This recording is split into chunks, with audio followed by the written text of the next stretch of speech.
Hello students.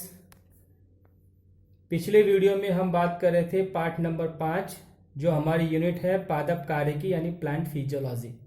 उसका पहला chapter हमने लिया था जिसका नाम है पादप जल संबंध। इस पार्ट की स्टार्टिंग हमने जिस टॉपिक से की है वो थे विसरण।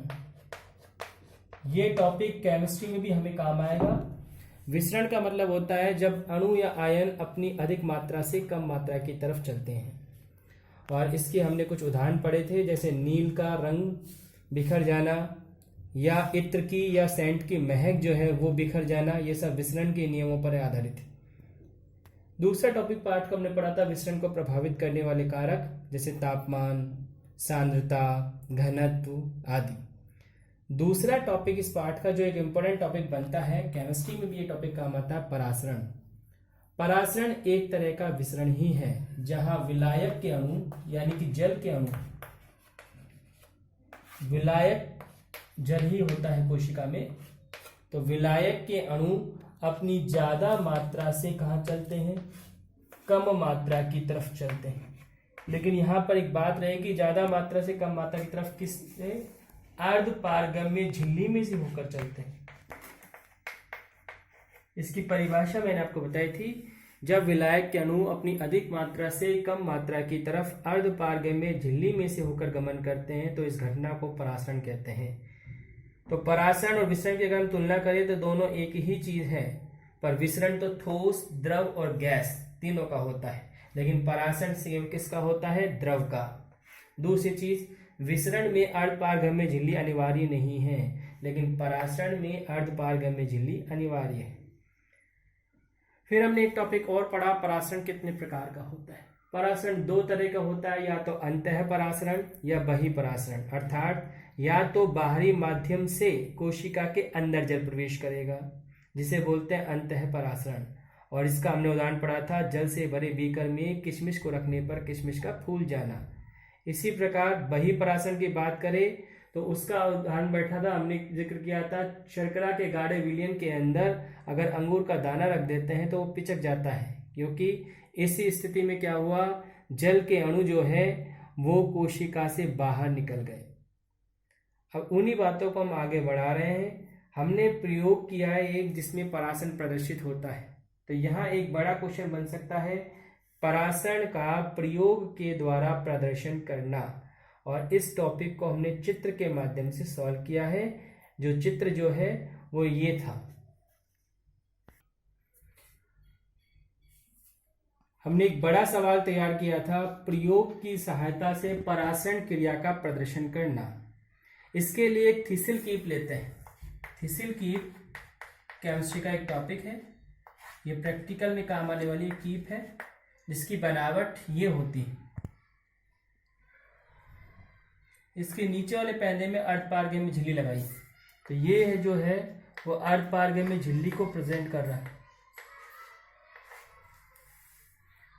इसके अंदर शर्करा का गाढ़ा विलयन भर दिया, यानी इसके अंदर हमने एक ऐसा विलयन बनाया है जिसमें शर्करा घुली हुई है, तो ये गाढ़ा है, सांद्र है, और इसे जल से भरे बीकर के अंदर इसको व्यवस्थित कर दिया। तो प्रयोग की व्यवस्था कुछ ये है कि एक थिसिल कीप को लेके उसके अंदर अर्ध पारगम्य झिल्ली लगाकर उसमें शर्करा का विलयन भरते हैं और उसे चित्र के अनुसार स्टैंड की मदद से जल से भरे बीकर में व्यवस्थित कर देते हैं। शर्करा का जो तल है, उसका जो प्रारंभिक तल है उसे नोट कर लेते हैं, यानी कितना इसमें शर्करा का विलयन भरा है ये हमने नोट कर लिया और उस पर निशान लगा देते हैं। ये पहली स्थिति है। अब इस स्थिति के अंदर कीप के अंदर शर्करा का गाढ़ा विलयन है, यानी जल के अणु अंदर की तरफ तो कम है, और भार है बीकर, बीकर में जल के अणु ज्यादा है। ये व्यवस्था है। थोड़े समय इस व्यवस्था को हम ऐसे ही रहने देते हैं। थोड़े समय बाद हम ये प्रेक्षण करते हैं कि क्या बदलाव हुआ। तो जब दूसरी स्थिति हमने देखी तो उसके लिए हमने चित्र बनाया है, जो शर्करा का तल है वो बढ़ जाएगा और यहाँ पानी का तल घट जाएगा। अब ये परिवर्तन कैसे आया, मैंने आपको बताया, विलायक के अणु या जल के अणु अपनी ज्यादा मात्रा से कम मात्रा की तरफ चलते हैं। इस स्थिति में आप ये देखिए जल के अणु किधर ज्यादा है, इस कीप के अंदर या इस बीकर के अंदर। मैंने कहा कीप में शर्करा का गाढ़ा विलयन है, अर्थात यहाँ पानी कम है, उसकी तुलना में बीकर में जल भरा हुआ है, तो बाहर जल के अणु ज्यादा है, तो जल के अणु अपनी ज्यादा मात्रा से कम मात्रा की तरफ प्रवेश करेंगे, अर्थात जल के अणु बीकर से कहाँ चलेंगे, कीप में, और कीप का जो ये स्तर है धीरे धीरे क्या होता जाएगा, बढ़ता जाएगा, और पानी का स्तर धीरे धीरे घटता जाएगा। तो इस पूरे प्रयोग के जरिए हम ये साबित कर सकते हैं कि जल के अणु अपनी अधिक मात्रा से कम मात्रा की तरफ चलते हैं, वो भी किसमें से होके, अर्धपारगम्य झिल्ली में से होकर। इसी गुण को परासरण नाम दिया है।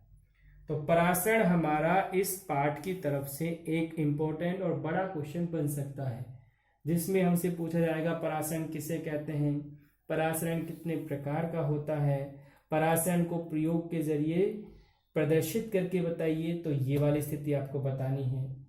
फिर हमने एक छोटा क्वेश्चन लिया था जीव द्रव्य कुंचन।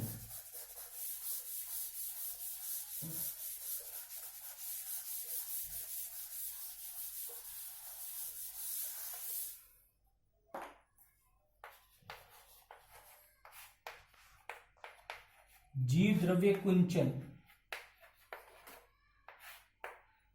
इस नाम में दो शब्द छुपे हुए हैं, जीव द्रव्य। जीव द्रव्य का जिक्र हमने 11वीं क्लास में किया था, और कुंचित होना, कुंचन का मतलब होता है कुंचित होना अर्थात मुरझा जाना। जीव द्रव्य का मुरझाना, ये है इसका मतलब। अब हम एक सामान्य कोशिका की बात करें तो सामान्य कोशिका की चित्र हमने कभी बनाया है, ये व्यवस्था होती। यहाँ पर ये जो है ये कोशिका के ऊपर का आवरण यानी कोशिका झिल्ली,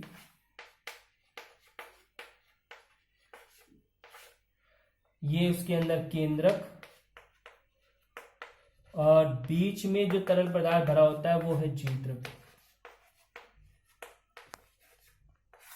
अगर हम इस कोशिका को एक सांद्र विलयन में रख दें, अर्थात इस कोशिका को हम ऐसे विलयन में रख दें जिसकी सांद्रता बहुत ज्यादा है, यानी इस चारों तरफ एक ऐसा माध्यम है जो गाढ़ा है, सांद्र।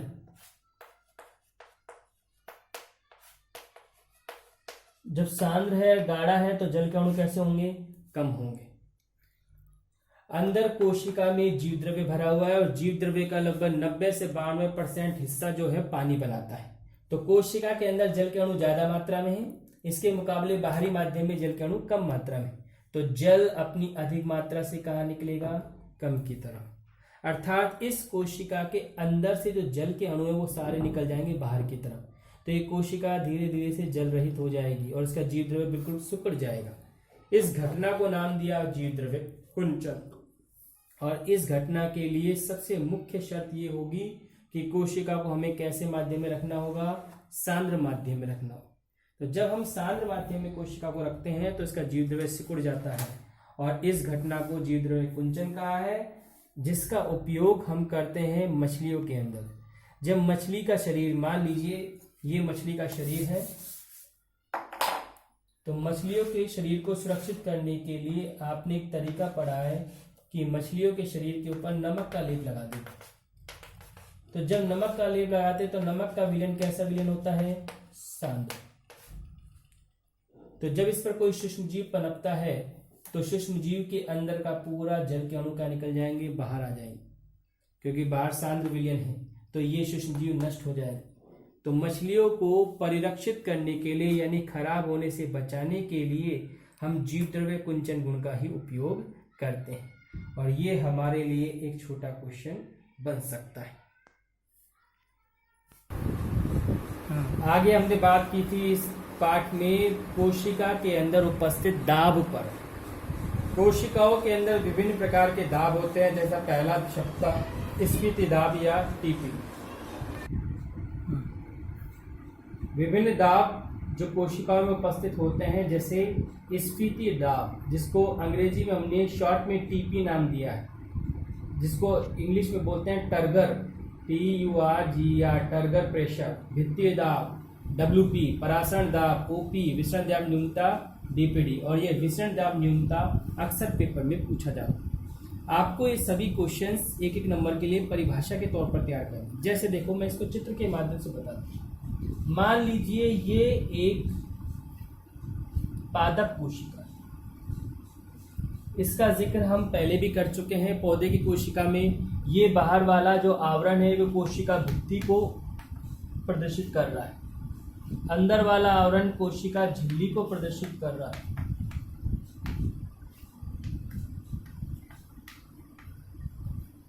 इससे अंदर ये जो गोला है ये किसको प्रेजेंट करता है?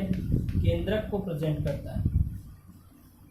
अब हम ये मान के चल रहे हैं कि इस कोशिका में जल के अणु प्रवेश कर रहे हैं, तो जब इसमें जल के अणु प्रवेश करेंगे तो ये झिल्ली धीरे धीरे बाहर की तरफ एक दाब लगाएगी, यानी ये झिल्ली धीरे धीरे फूलने लगेगी। फिर पानी भरेगा तो धीरे धीरे उभार लेगी, फूलेगी, और इस उभार को जो बाहर की तरफ एक प्रेशर लगा रहे इसे बोलते हैं स्फीति दाब। स्फीति दाब का मतलब जब कोशिका फूलती है तो फूलने पर जो प्रेशर लगता है, जो दाब लगता है, उसे बोलते हैं स्फीति दाब। अर्थात जब कोशिका में जल के अणु प्रवेश करते हैं तो कोशिका झिल्ली द्वारा कोशिका भित्ति पर लगाए गए दाब को स्फीति दाब कहते हैं। इसके विपरीत कोशिका भित्ति भी अंदर की तरफ एक दाब लगाएगी, किसके ऊपर? कोशिका झिल्ली के ऊपर। इस दाब को बोलेंगे भित्ति दाब। तो देखा जाए तो टीपी और डब्ल्यूपी एक दूसरे के विपरीत लगते हैं। टीपी लगता है अंदर से बाहर की तरफ और डब्ल्यूपी लगता है बाहर से अंदर की तरफ। सामान्य अवस्था में ये दोनों बराबर होते हैं। कोशिका का एक निश्चित आकार होता है। अगर किसी एक का मान ज़्यादा हो जाए दूसरे की तुलना में तो उसका प्रभाव दिखेगा। जैसे देखिए, मान लो TP is greater than WP, अर्थात अंदर से ज़्यादा दबाव लग रहा है बाहर की तुलना में, तो कोशिका फट जाएगी। और मान लीजिए WP is greater then TP, अर्थात बाहर से अंदर की तरफ दबाव ज़्यादा लग रहा है, तो कोशिका पिचक जाए। तीसरा दाब है विसरण दाब, परासरण दाब, परासरण दाब या ओपी। परासरण दाब परासरण की क्रिया का विरोध करता है, अर्थात ये वो दाब है जो जल के अणुओं को कोशिका के अंदर प्रवेश करने से रोकता है। चौथा पॉइंट सबसे काम का है डीपीडी या विसरण दाब न्यूनता। डीपीडी का मैंने एक फार्मूला बताया आपको, उस फार्मूले से आप इसे सॉल्व करेंगे। डीपीडी बराबर ओपी माइनस टीपी, अर्थात किसी कोशिका में डीपीडी का मान किसके बराबर होता है? परासरण दाब और स्फीति दाब के अंतर।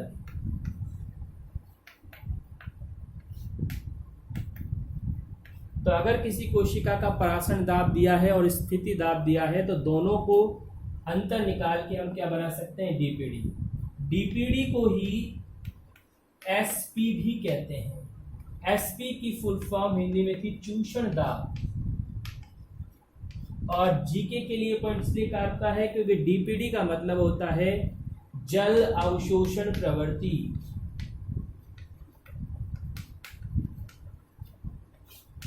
अर्थात किसी कोशिका की पानी को अवशोषित करने की प्रवृत्ति ये डीपीडी से ही प्रेजेंट होती है। तो हमने एक इंपॉर्टेंट लाइन का जिक्र किया है, जिस कोशिका की डीपीडी ज़्यादा होती है उसकी पानी अवशोषित करने की प्रवृत्ति भी ज़्यादा होती है, और जितना मान डीपीडी का अधिक होगा पानी को अवशोषित करने की प्रवृत्ति उतनी ही अधिक पाई जाएगी। इस पर सवाल अपने बड़े एग्जाम्स जैसे नीट वगैरह में भी बनते हैं। जैसे मैं एक बहुत सामान्य सा क्वेश्चन लेके आपको समझाता हूँ। मान लो ये दो कोशिका है,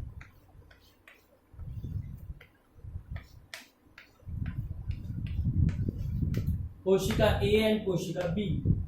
पहले की ओपी दी हुई है 5 और इसका टीपी दिया हुआ है 2। दूसरे का ओपी दिया हुआ है 5 और टीपी दिया हुआ है 4। अब हमसे पूछे दोनों कोशिका एक दूसरे के बिल्कुल पास है, एक दूसरे के सटी हुई।